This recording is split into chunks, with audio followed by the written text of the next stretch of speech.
Jessica is from Pennsylvania. Currently, she lives in Wisconsin, and she developed a love of history at an early age. Her school years, she appeared in many productions, in addition to being a costume designer and construction.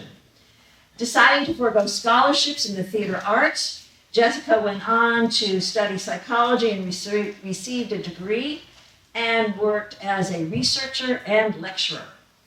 She founded her company, First Impressions, in 2000 and has expanded her repertoire to include 19 historic figures, soon to be 20. I believe Mary Cunningham Logan is her 19th. In 2016, she was awarded the Presidential Service Center's Distinguished Service Award for her riveting portrayals of First Ladies.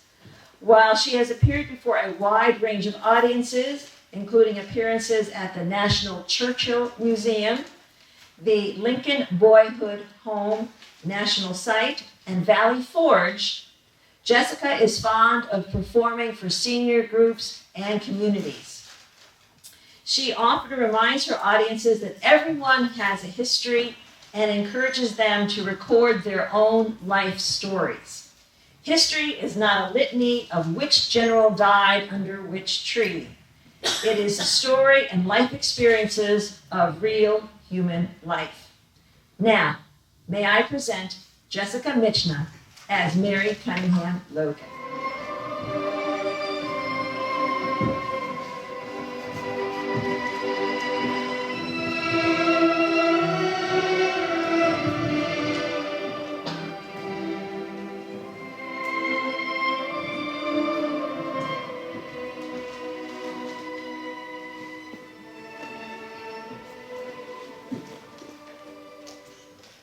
Well, good afternoon to you. Oh, I am so pleased to see such a large gathering. I suppose some of you out there are members of the press. Yeah. I suppose you've heard how old Mary Logan loves to talk to reporters. Oh, my. Oh, every day, it seems I'm getting a bit slower. I'm enjoying life. Oh, I have my regrets. I suppose that's just part of being older. But I've had so much joy, such excitement in one life. I have nothing to be sorry for in my life. I've loved long and hard, done what I could for my fellow man and fellow woman, and I'm satisfied. I'm satisfied with what I've done. I'm ready for that call. Well, I do look back. I look back to my childhood, my beginnings. I was born in Missouri. Oh, my parents, they did everything for us that they could. Mr. Cunningham, my father, oh, he was a brave man. Why, he fought in the Mexican-American War and in the Black Hawk War. He was a good man, loving man, kind man. Oh, my dear mother, she was frail. Not weak in the sense that of character, but her body was frail and fragile. She bore 13 children. I suppose that'll take the starch out of any woman. I was the oldest child and the oldest daughter. Since my mother was quite sickly and fragile, well, it fell on me most of the housekeeping and cooking and looking after my younger brothers and sisters while that fell on my shoulders. Oh, I'm not resentful of that. No, I don't have a resentment. In fact, I think that it helped me. I matured early, and it helped me in the way that I began to understand what it was to be needed and what it was to answer that need and what it was to care for someone else, to find joy and happiness and contentment in helping those around you. Well, as I say, I was born in Missouri, but soon my folks were moving on, and, well, they'd established themselves here and there, trying to make a living. My father was gone quite often. Well, at one point in time, my father became acquainted with a young gentleman. He was a young lawyer, had read the law with a relative of his, and was going to be practicing law. Well, that young gentleman was a fellow by the name of John Alexander Logan. My Johnny. Oh, I was quite impressed that such an important, handsome fellow would be looking at that old little Mary Cunningham, barely 16 years old at the time. Johnny was 13 years older than I. Well, as the old saying goes, I suppose you might say that old John Logan swept me off my 17-year-old feet. We married, 1855. Settled in his hometown. He was starting to practice law, was going to run for the legislature, so on and so forth. I remember at one time when he was running for office, well, I met a fella who came into town with a fine wagon and some mules. And they were good hauling mules, they were healthy. Well, this fella, he stands up right there in town and he's sermonizing about how he'd never vote for this Logan fella. Well, I took him on. And I stood up. And I told him if I were able to vote, I'd be voting for that Logan fella in a heartbeat. And then this here old fella, he says to me, well, if you're so sure of a Logan fella, I'll tell you what, I will bet my wagon and my mules that he's going to lose this election. Well, again, I took him on. The day after the election, the man was true to his word. He came back to town, surrendered those mules and that wagon. The following day, I rode back out to his farm. I knew that man couldn't afford to give up those mules and that wagon. And you know what? From then on, that man was a tried and true Logan backer. He told me, he said, anything that John Logan is running for, I'm voting for. Well, it always pays to speak up for yourself. I had a fair education. Again, as I was saying, my family did everything they could for us. I did have a fair education. I was proficient in reading and writing and could keep the records for John. And we really worked together. We were not bound together merely as one flesh.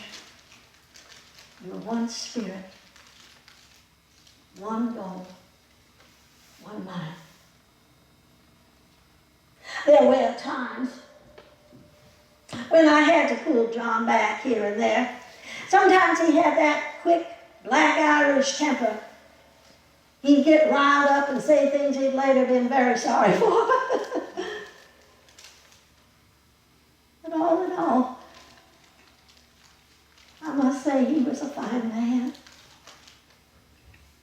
the finest.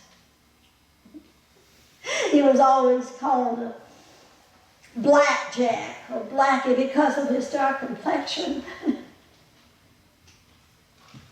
sparkling eyes, and man of high character and ideals. We could see what was coming down the road very clearly. Our nation was getting closer and closer to that precipice. And only time would tell when we actually went over it. By 1860, we knew there was no going back.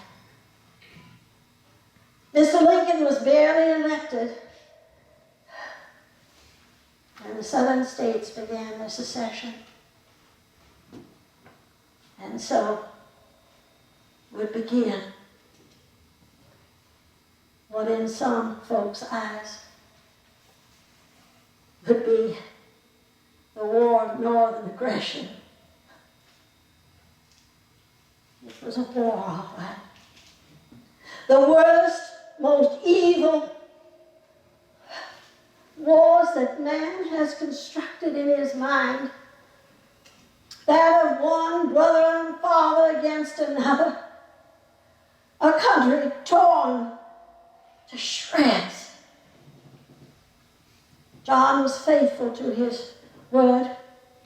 He resigned his position in the Congress, and he put on the uniform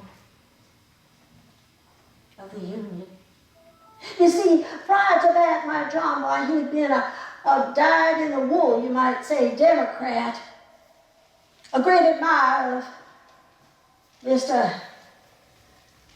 Douglas, Mr. Stephen A. Douglas, the little giant.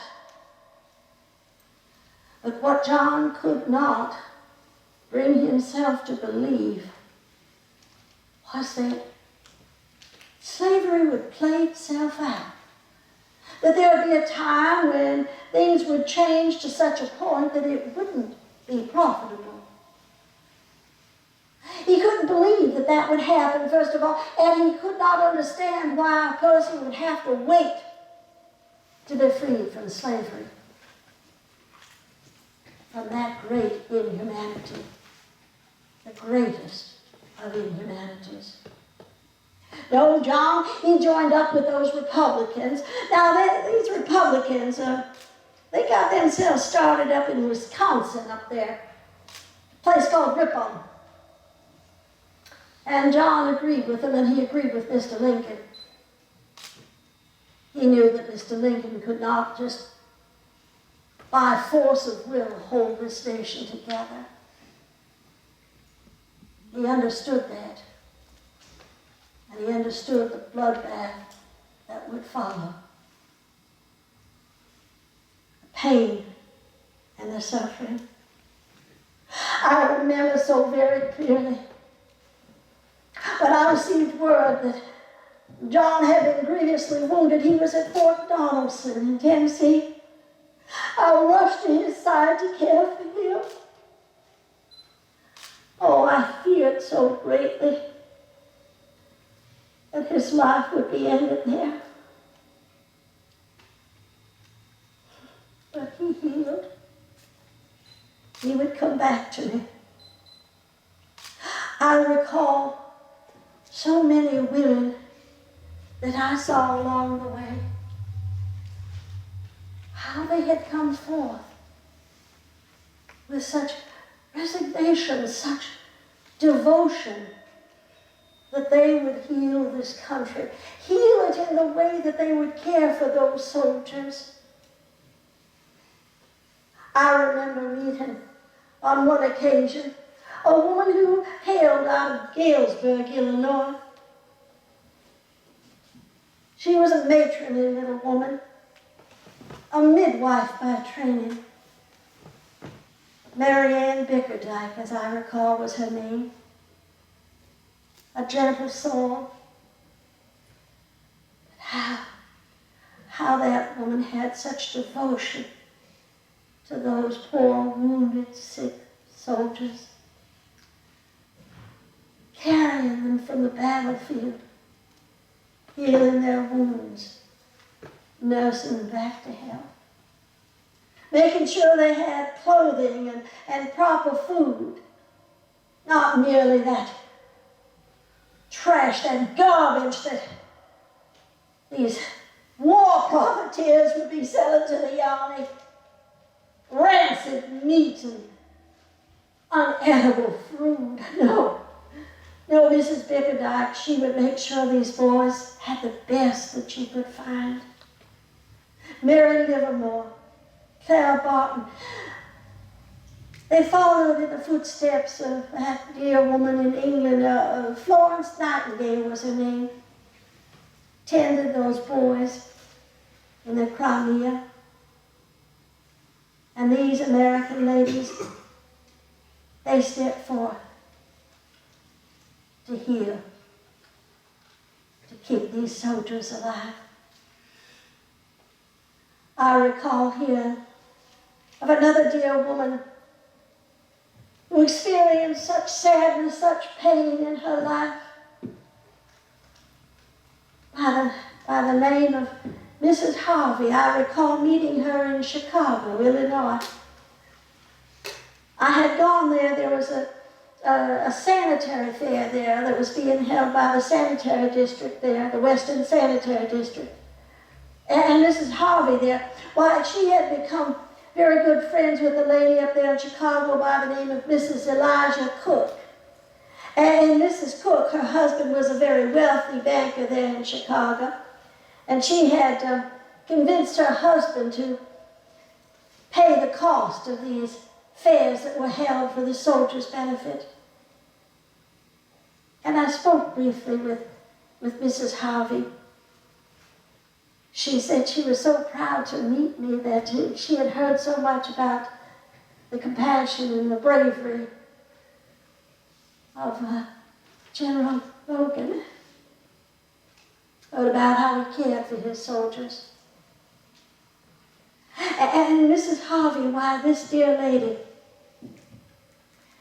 she'd only been the First Lady of the state of Wisconsin for a mere 73 days.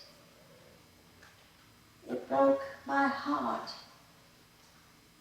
to hear her story. Losing her husband in Shiloh, he drowned there in the Tennessee River, bringing supplies to the soldiers just after the Battle of Shiloh. But she had set it aside. She told me of a plan that she had, and she said she was going to go right up to the top to President Lincoln. She had discussed this with her husband before he was even elected as the governor of Wisconsin. She had a plan that hospitals would be built throughout the states. And after the war, if these soldiers were in need of a home or care because their families could no longer care for them or their families had died during the war. And Mrs. Harvey said she hoped to build these hospitals for the care of the veterans of this war, for someday this war would come to an end. After speaking to her, I was inspired. And I knew that I, too, could contribute to this effort, to go to our legislators and remind them that this war would end. And at the end of this bitter, bitter, bloody war, we would have hundreds, if not thousands, of soldiers who were wounded not only in body, but in mind and spirit. And we must care for them. And we must care for those whom we had fought as enemies, for they were indeed our brothers. And that inspiration I took throughout the state of Illinois to lobby our legislators to consider the importance of care for our veterans after this bloody conflagration would end. Well, my Johnny, thankfully, would come home to me. And we planned our lives. You see, we had 3 children along the way. Our first child was born just 1 year after we were married, a son, John Alexander Logan.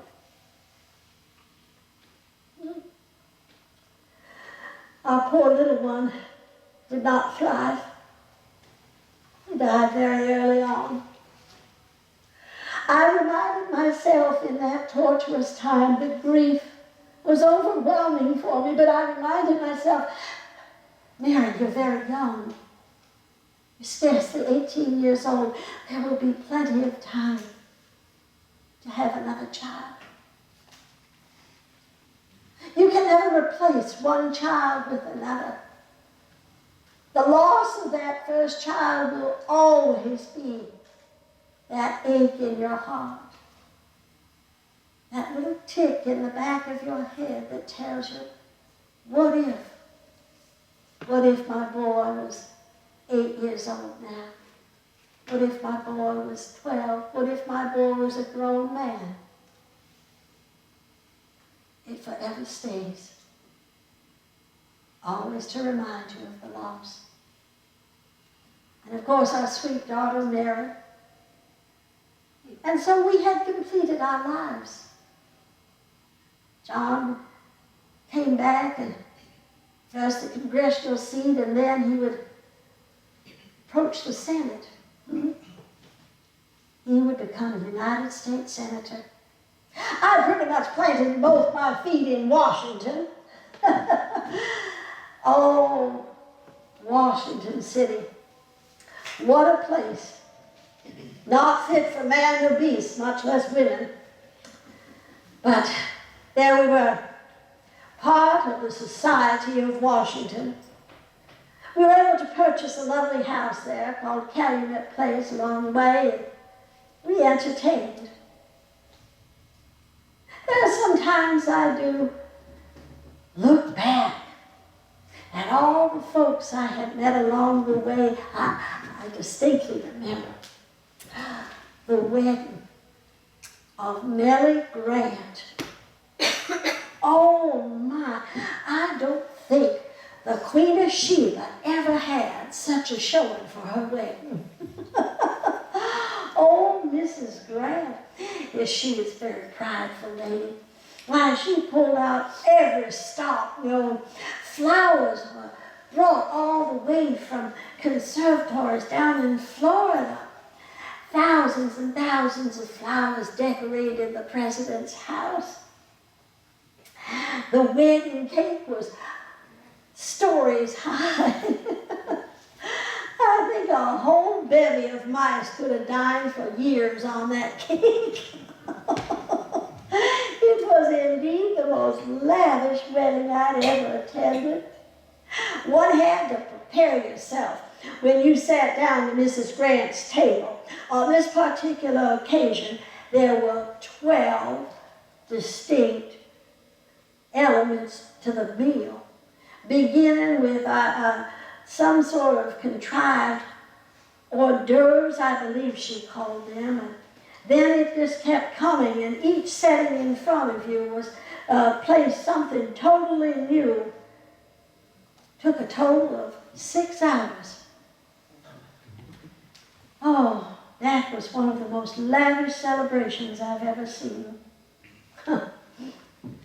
One time, I was at a reception at the president's house. This was when Mr. Lincoln was the president.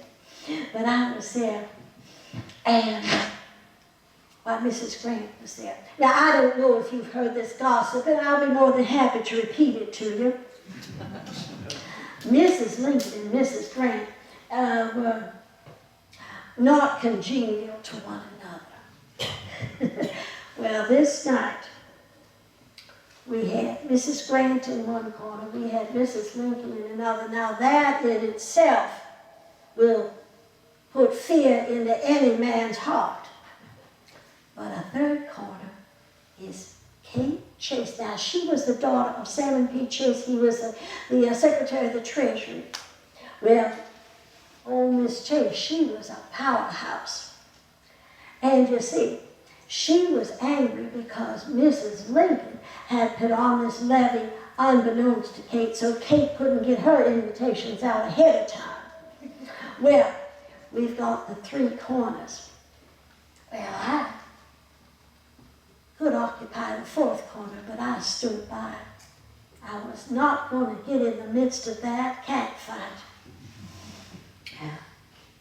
They stood off at their paces, and you could see their eyes flashing back and forth. And then suddenly, Mrs. Lincoln, she had the orchestra tuned up for another dance. And she swirled out onto the floor with a young man from Maryland, a handsome fellow, a handsome young captain. And Mrs. Grant, in all her glory, I think someone referred to her as looking a mite like a steamship captain wearing a ball gown. Well, not to be rude to the dear lady, but she then selected a young man who was on the staff of the general, and she swirled out onto that floor. Well, Kate was not to be dismissed. She swirled out onto that floor with General Grant himself, which absolutely infuriated Mrs. Grant. And all the meantime, while the President of the United States was leaning against the wall, smiling like an old caterwauling alley cat, they're watching these three ladies. Well, what happened next was there was a large table with champagne glasses and some sort of, I think, a fountain was bubbling this champagne. Mary Lincoln was very fond of such ostentatious objects. Well, here Mrs. Grant, with a large procession behind her, swirls right into this fountain, and there goes crashing all that crystal and all that champagne, and the rest of the assembly, including and especially Mrs. Mary Lincoln, smiled the rest of the evening. Such is Washington society. Well, as I say, we were firmly planted in Washington society. Now, as to my husband's political career. Once, a gentleman had told me,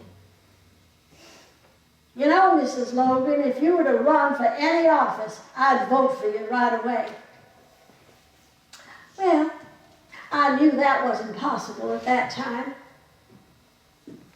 but there was no stopping my Johnny. He'd been in the Senate.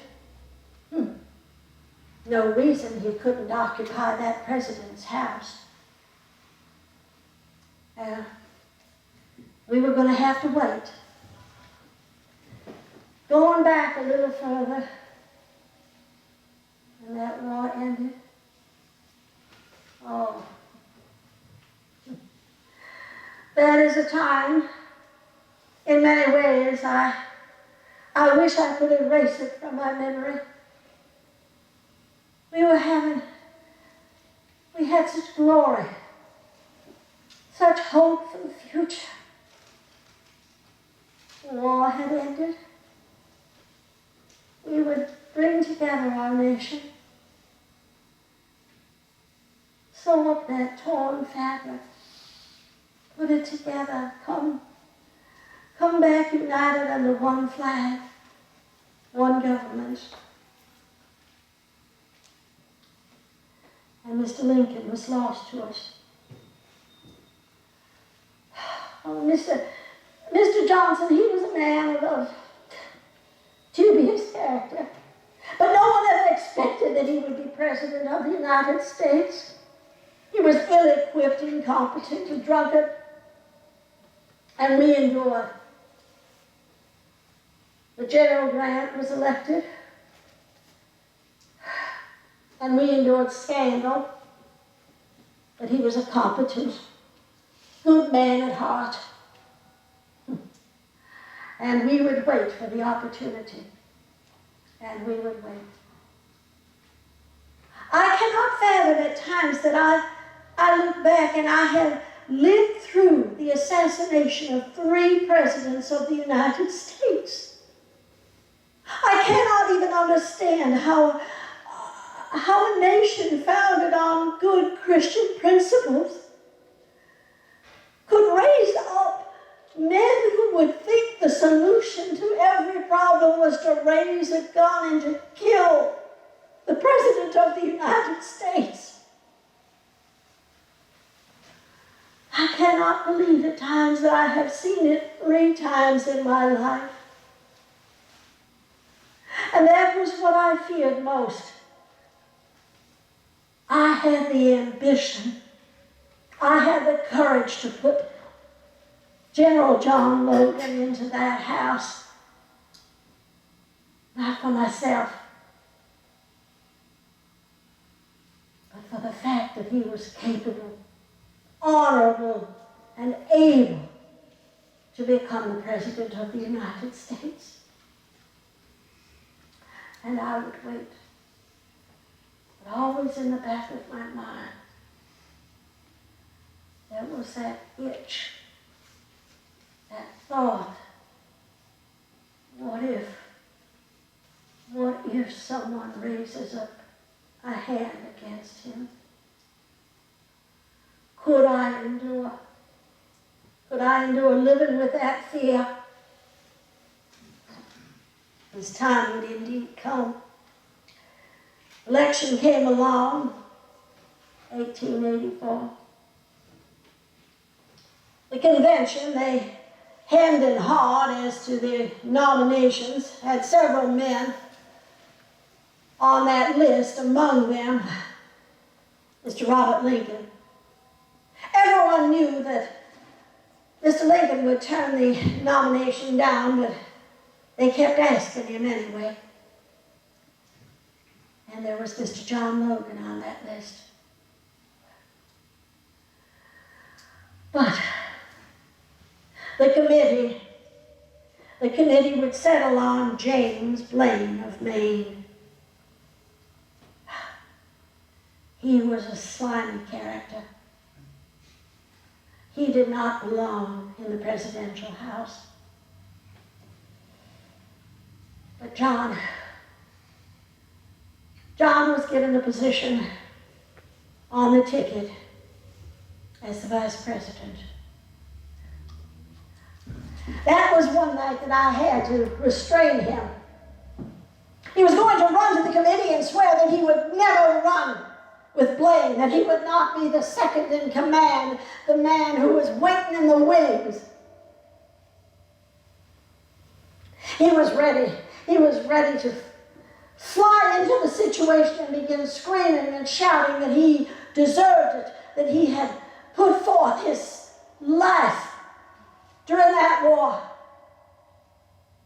And of course, Blaine, he accused him of saying, oh, there goes General Logan waving that bloody shirt from the Civil War. The Civil War's over, General. In case you haven't heard, you won. Stop your nonsense.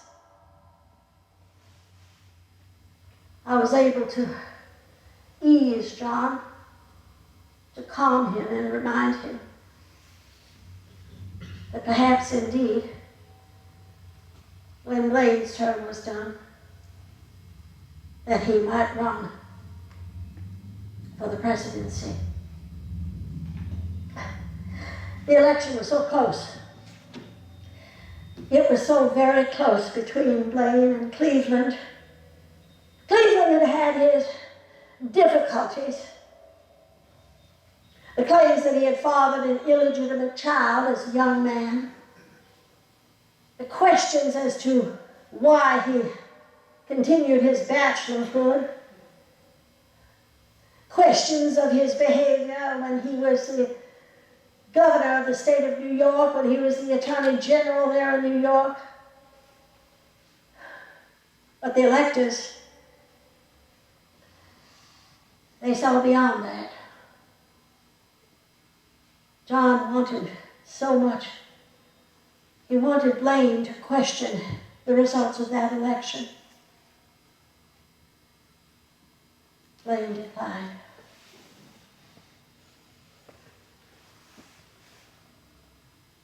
John would never be the same after that loss.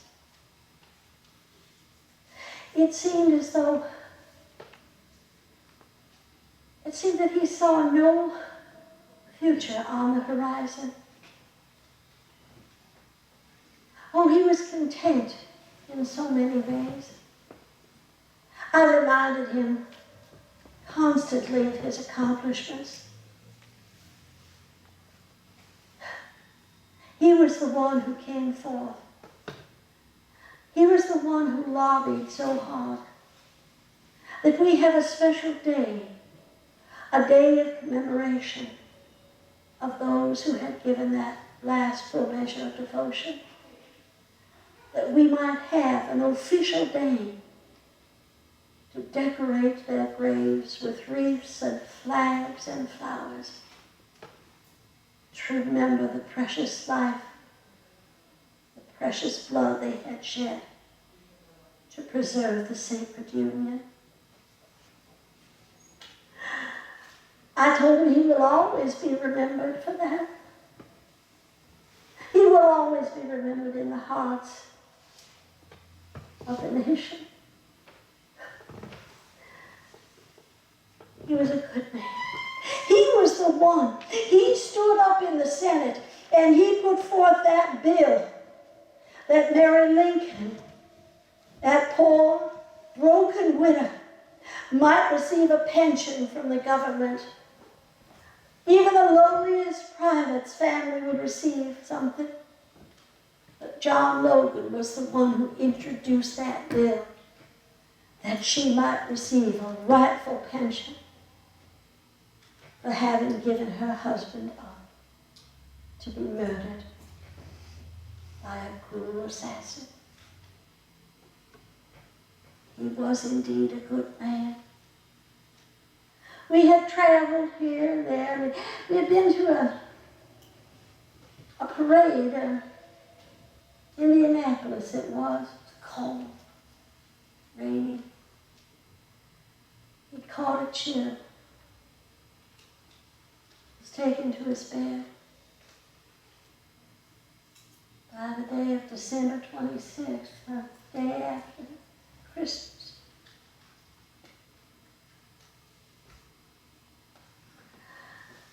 I would say goodbye to the most important man in my life.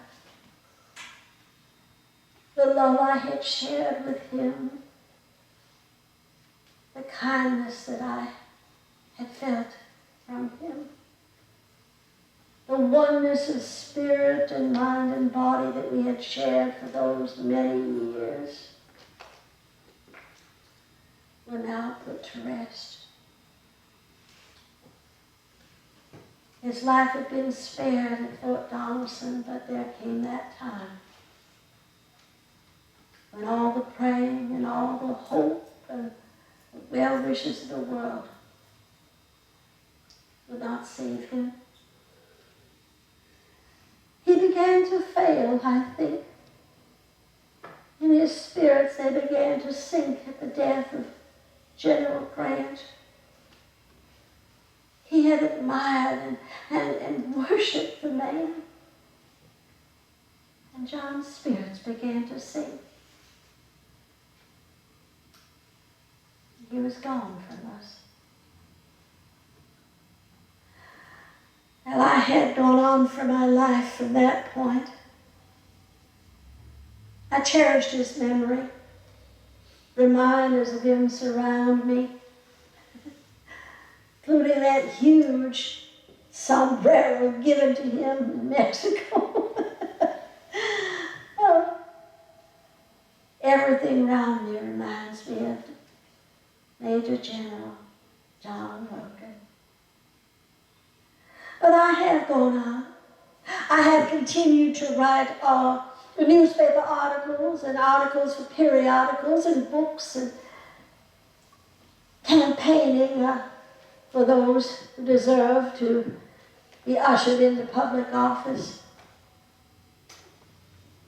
I have written extensively on social issues regarding the conditions of the blacks that were freed during the Emancipation Proclamation, the conditions in which they lived, the lack of education, the lack of decent housing, jobs for these men and women. I would forever be their advocate, their spokesperson. I resented the attitude of men and women who believe that women should not have the vote because they are weak, or that their bodies absorb the mental capacity because of the gift of childbearing. It is hard to believe that any intelligent man or woman would believe such silliness any more than they believe a black man hasn't got the capacity to vote. Now, the black man would receive that privilege to vote before women did. But I had come forward. I only wished I'd been younger and more vigorous, for these women would go long distance in these automobiles. They learned to drive these contrivances, and they would go on long excursions to campaign in cities and towns. Why, there were marches in the streets shouting, "Vote for women!" Oh, President Wilson, he resented that. He did not like it when these women were marching back and forth in front of the president's house. He thought it was unseemly, that it was beneath a woman's dignity to do such efforts in the public eye. But these women, they were dedicated. They were dedicated to that cause of women's suffrage. No one can give you a good reason why a woman couldn't vote. It was just the way things were. Well, I would write extensively on that. Just because things are what they are doesn't mean you can't change them. You can. You can be the voice of reason. Well, back on the date that Mr. Wilson was going to be inaugurated there in Washington, why, several thousand of women, I think it was more than 5,000, oh, I've been able to be in that march. They had organized a march the day before his inauguration in Washington, D.C. And women came from all over the nation. And in fact, there was a contingency of black women who were invited from Chicago. They were led by a brilliant woman by the name of Ida B. Wells. She was an educator, a businesswoman, and they were invited to march in this parade. Well, some of the members, I'm ashamed to say, did not feel that these ladies had any right to be marching in this white women's parade. So they politely asked Miss Wells and her 100-plus ladies from Chicago, Illinois, that they stand down and perhaps they could wait along the sidelines and come to the parade afterward. Yeah. Miss Wells, she had her ladies stand all along the parade route, and as the parade began, they infiltrated the ranks. No wonder she was so successful. A clever, resourceful woman. And that's what it would take. That's what it would take to have that amendment passed. I'm just pleased that I have seen the passage of the amendment that grants women the right to vote. But there is so much more work to be done.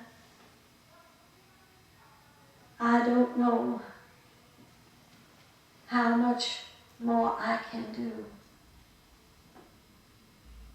My age has begun to enfeeble me in so many ways. But I find my mind is still healthy. I still want to make changes. Everything is changeable. Wrongs can be righted. There are some times in my life when I have been shaken by the circumstances. There was a time I thought that I would never recover at the loss of my son. I ached so badly. I could not at times think clearly. What I have always done, even from the time of childhood, was to pick up my needlework.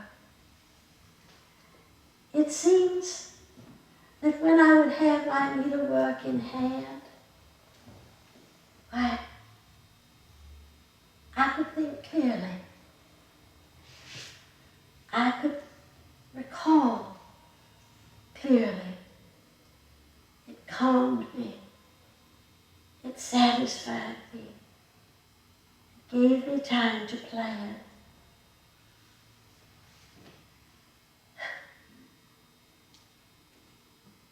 For a moment, I thought I had seen my dear father there. He was such a good and kind man. He did everything he could for us.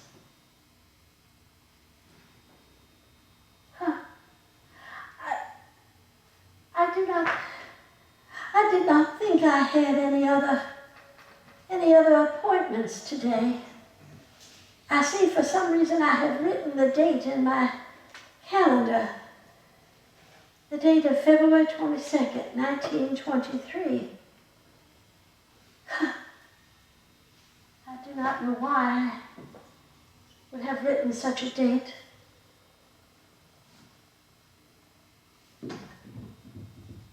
Johnny? For a moment I thought, Johnny, is that you? What? No, my dear. I will not be tardy. I will not be late. I know. I understand, and I recall that you could never presume to have anyone be tardy. I will be on time. Johnny, I don't need anything. Johnny, please wait. Please, Johnny, I'm coming. Johnny, please wait.